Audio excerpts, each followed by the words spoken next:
Today's project is to get the rear spacers put in. I bought the Daystar 3/4 inch kit to go in the rear to complement the 1.5 Daystar kit that's in the front. In the back we'll be going 3/4 of an inch. That being said, if you want your Gladiator to sit really level, just running the 1.5 inch kit in the front is a good stance, I think. The only reason I'm putting the 3/4 inch spacers in the rear is because we will be towing occasionally and putting stuff in the bed. So this is the Daystar rear kit. Here's the label. And basically all it is two big giant 3/4 inch thick urethane hockey pucks. These go underneath, or the axle end of the rear coil springs. So to install this kit, it's very similar to doing a front, except for probably easier. So we're going to do the one side at a time trick again. Basically, you're just going to be, as far as loosening things, you're going to be loosening the lower shock mount and the bottom sway bar end link, and it's pretty much that simple. I got my other two Fox takeoff shocks that are literally brand new takeoffs. We'll get those put on the rear, and this project should be done as far as suspension and heights that we want. So I'm going to get this jacked up, we'll get a wheel off of there and go from there. Oh, we got the wheel off. This is how I'm going to set up the jack stand and that control arm bracket right on the frame. We're going to take this end link nut off. Lower shock mount loose. Obviously I'll be changing my shocks for my installation, but if you were just going to do those little spacers in the back, you only need to take the lower shock mount loose, or shock bolt loose. What else was I gonna say? The hardware is different size from the front, because we wouldn't want to have anything common. The shock bolts on the rear shocks are 20s instead of 18s, and then the sway bar end link nut is 18 millimeter. So let's see if the end link will come loose without spinning real bad. Sometimes the nut will fly right off, and then the other times you got to wrench it off the whole way.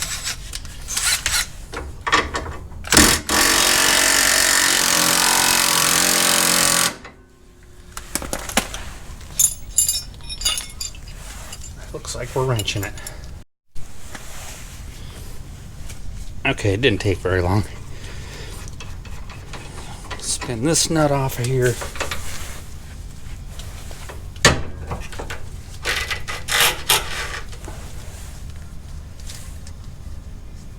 I suppose I could have taken it off at the top. That might be easier. I'll try that on the other side, because I think this is a rubber bushing, and I think it has a captive nut, so we would just zing the bolt out of it. All part of learning when you never worked on a particular platform before. That's all right. It'll do what we need it to do for this side. Let's see if we can get this shock knocked loose. Running long extensions on an impact isn't always a great idea, but if it works, it works. Should get a lot of torque loss through the extension.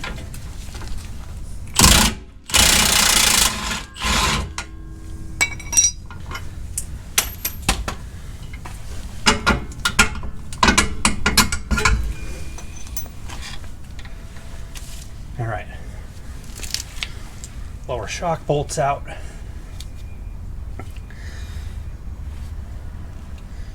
I'm going to go ahead and see if I can get the upper shock bolt out since I'm already here. Got to use an open end wrench on that nut.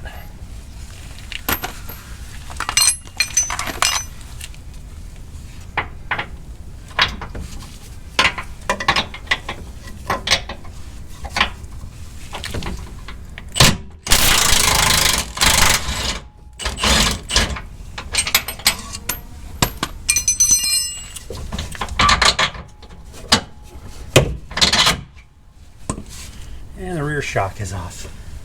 Okay, we're ready to drop this axle down. See if I can get this into position a little bit better. We just want to come down until the spring comes loose. We don't necessarily need the spring to fall all the way out of there. I don't know if that spring is keyed, so we'll look at that here in a minute. I don't think it is.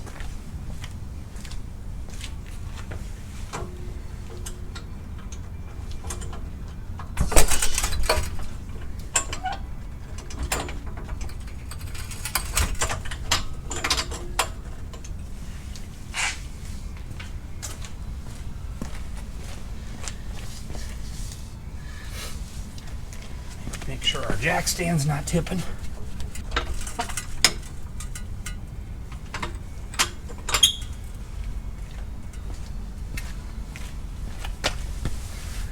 Looks like there's plenty of slack in the brake hoses, brake cables, the vent hose, the ABS wire. All looks totally fine so far. We do need just a little bit more. Okay, so the floor jack is out.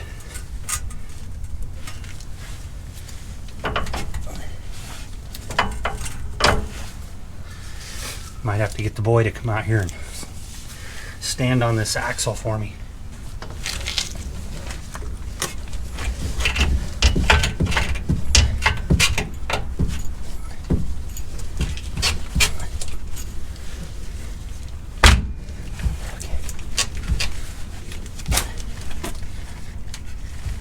Oh, we're so close.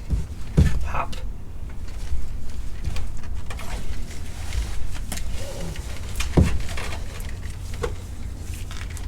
Another hop. I did it.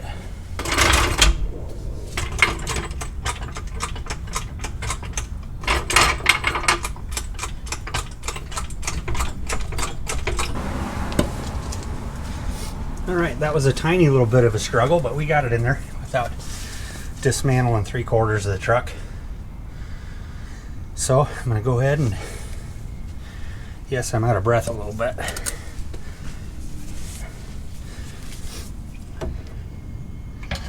Pardon my fat breathing.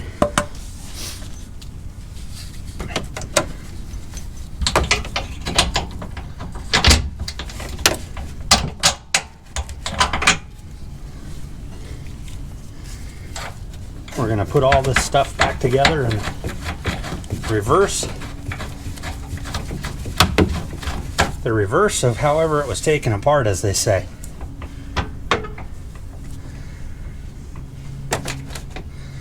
So I'm going to lower the axle back down so I don't have to fight putting the shock bolt in.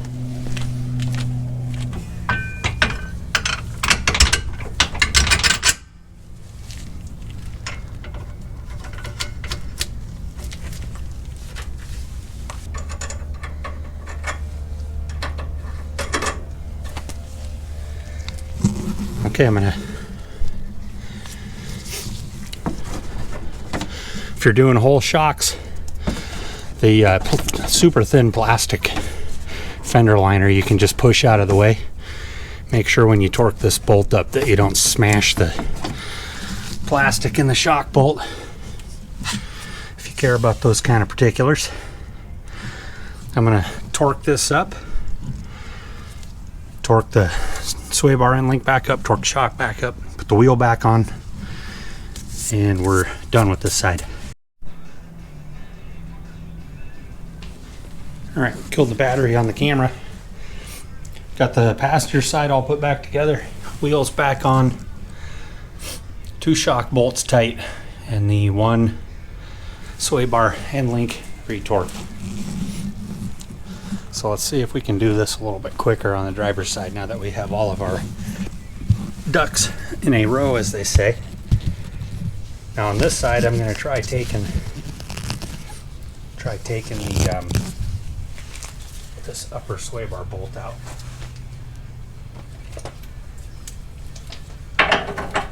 Because I think that's going to be a lot easier.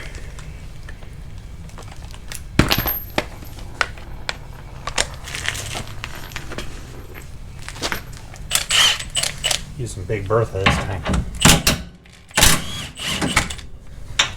Alright, so we'll have to unload that a little bit better when we take or put it back together. But that's okay.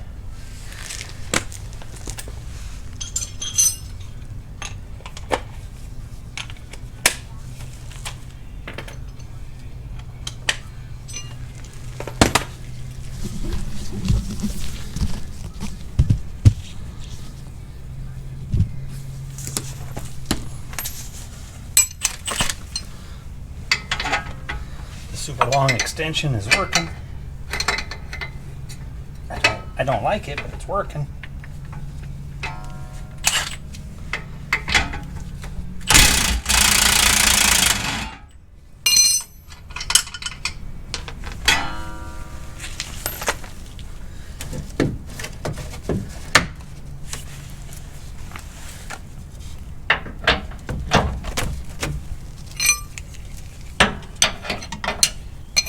See if I can get you guys a better shot of this upper shock mount here. The light might kind of suck, but whoa, you guys just went for a hell of a ride. So the nut is trapped in between the bracket and the frame. I'm using an open-ended wrench.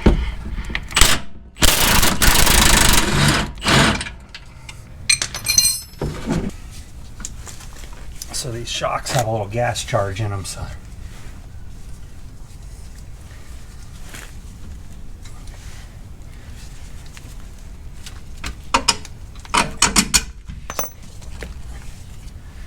and I got the shock stuck up in there. There we go.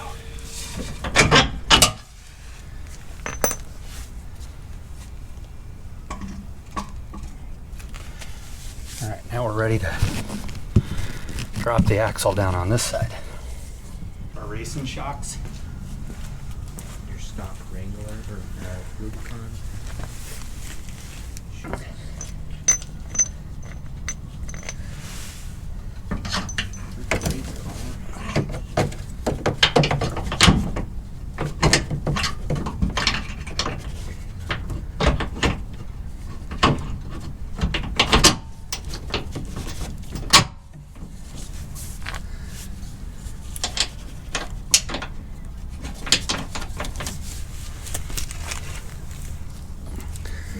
Poop.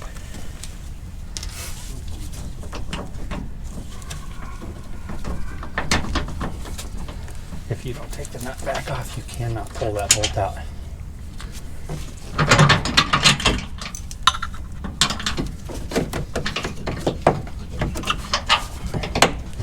Grr.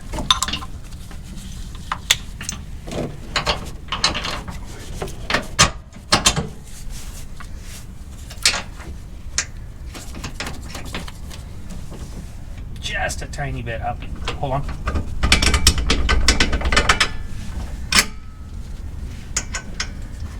Okay, now up. For reals this time.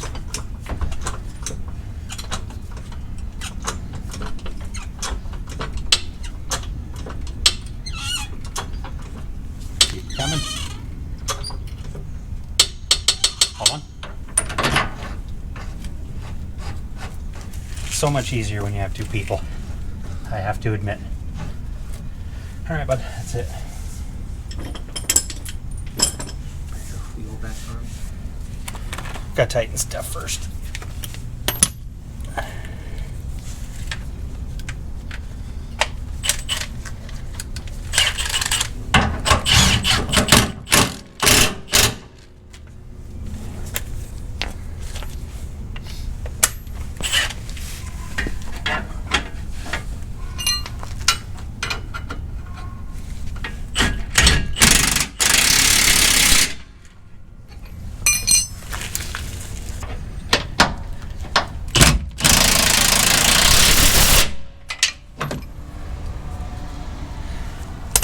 I did the fronts with the little one.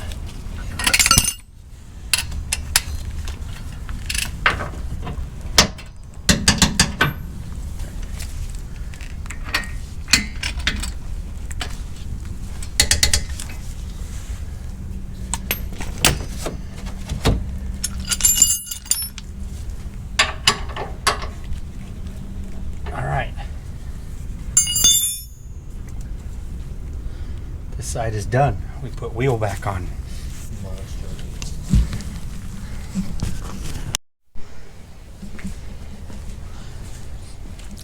Completely reassembled. I'll see if I can come back out to about the same stance as when we started.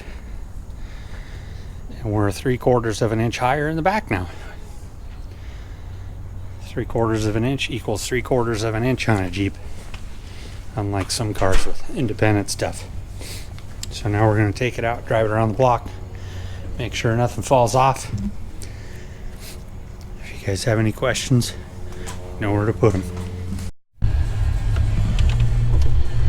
I'm pretty sure that everybody and their brother has seen the inside of a Jeep Gladiator by now.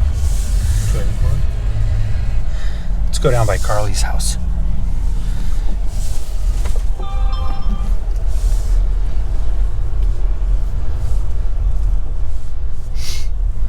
So yesterday I put in the magic box that lets you correct the TPMS sensors to lower the threshold. So we no longer have TPMS warning lights going off, and they won't come on anymore unless the tires are really low. Calibrated the speedometer. That all seems really good. So it just stays on? Auto stop start is disabled by memory.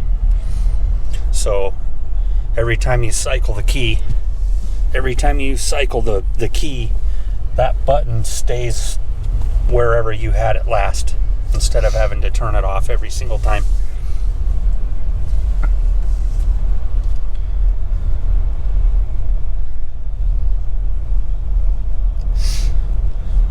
I can't emphasize enough that anytime you are working on shock absorbers that have a double shear, standard double shear bracket with a bolt going through it, if you don't pinch those brackets down onto the bushing in the shock, it will clunk. I think just in my lifetime I've had to troubleshoot and fix at least 5 different cars where somebody didn't get the shock bolts tight all the way and it clunks really bad.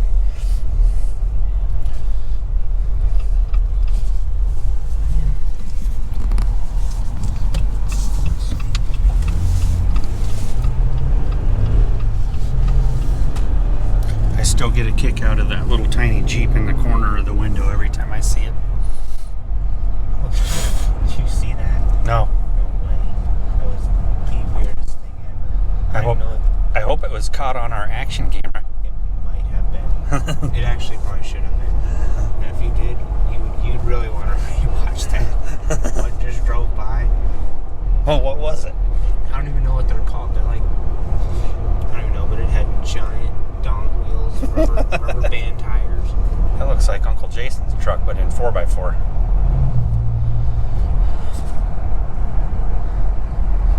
Alright, the wheels haven't fall off, and yes, I did take a torque wrench to them.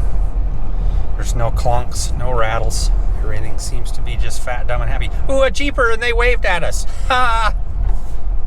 I can't wave at every Jeep on the road, folks. I'm sorry. There is millions of Jeeps in this state. Now, when we're in the Corvette, I'll wave at a Corvette. Don't give a crap what generation it is, because I only see a couple of them a month.